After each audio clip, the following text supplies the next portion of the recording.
Hey guys, in this video we're going to be checking out a new HGLRC power stack. This is the newest one as of the end of 2017, December. It's called the XJB F440 TX20 V2. I'm not exactly sure when this is coming out. I believe it might not be available until January 2018, so this video might be a little bit early, but they pretty much updated everything on the stack here. If you saw my video on the F428 TX20 stack, which I see here in my left hand, they've updated the video transmitter board, the flight controller is a new version, and of course the ESC is updated as well. Just to let you know, this is a 40 amp 4-in-1 ESC with 32-bit ESCs on this particular version. There's also another version that I don't have yet.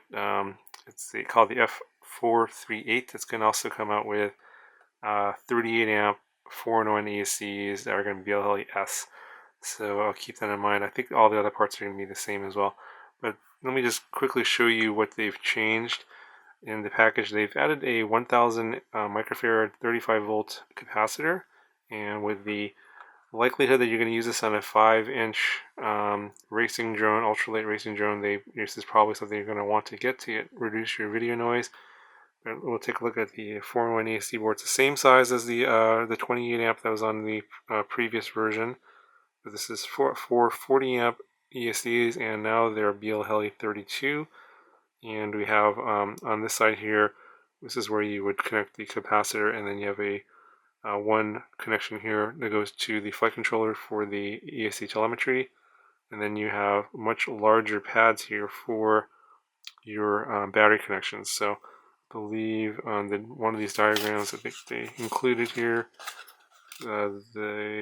the one on top here is going to be positive and the one on the bottom is negative.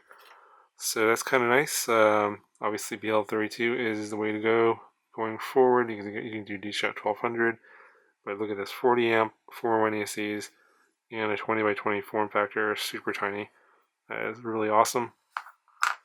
They've also updated the 20 by 20 F4 flight controller, so it's basically the same flight controller. You got an F4 chip, still the same MPU 6000 gyro, and you have a Omnibus OSD, or I'm sorry, the Betaflight OSD in here, but they've completely changed the layout of the board. So I'll just quickly go around the board here and we'll show you what we've got. Let's start here on this side of the board. We have your connections for your camera and video transmitter here, and you need to do 5 volts for our VBAT. And then on this side, we have connections for your receiver, PPM or S-Bus, and also a DSMX, so it's kind of nice it's all on one side here. And then over here you have your connections for your buzzer and your LED. Got your bootloader button there, orientation arrow, so that's the front going that way. It's all pretty nice here. And then they actually, on the version 2 of this board, we now have connections, solder connections on the bottom, which I don't believe there weren't any on the version 1 board. So we have additional UARTs here on the bottom, TX6, RX6, TX3, and TX3 here is going to be for your for the TX20 video transmitter, which has a smart audio, so you're going to want to connect that there.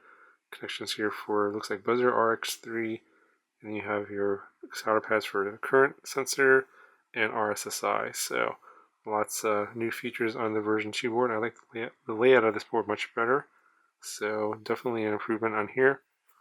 And then we've got the TX20 video transmitter, and obviously the biggest change here is they obviously have changed the layout of the board, but you now have the OSD RX connection here for the flight controller. That's going to be for smart audio on UART 3, and you also still have the button as well, and as well as the LED if you need it.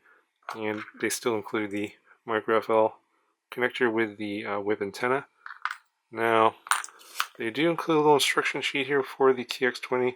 See here, V2 power output. I think, let's see, we have 25, 100, 200, and 350 milliwatts.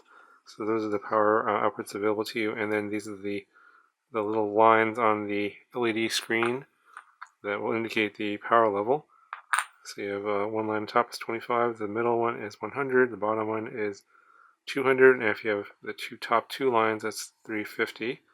I don't know if this supports pit mode. I do know that you can shut down the power completely, so it's 0 milliwatts, but I'm not sure if at that point you can actually see any video out of it. So the instructions here do not show any information regarding pit mode, so not exactly sure if it does or not, so it might not. But here's your chart for your frequency and bands. You have, looks like you have 6 bands, so 48 channels. Anyway, I'm not going to assemble it here because it's obviously going to look pretty much like this here, which you saw before on the F428. Obviously, a lot of major differences with the layout of the F4 flight controller. The newer ESCs obviously much higher capacity, and you got your smart audio, so you can do your changes for your bands, channels, and power on your OSD. So all great features. I'm gonna put this into an ultralight 5-inch build, and obviously, it's going to weigh very, very little with this stack here. This is about as minimal as you can get, and get all the features you want in a 5-inch racing drone. So stick around and stay tuned for the video. I'm not exactly sure when that's going to come out. I'm going to probably put that into an ultralight build, so look out for an ultralight build, and this will probably go into that. Anyway, guys, if you have any questions, let me know, and I'll talk to you guys in the next video.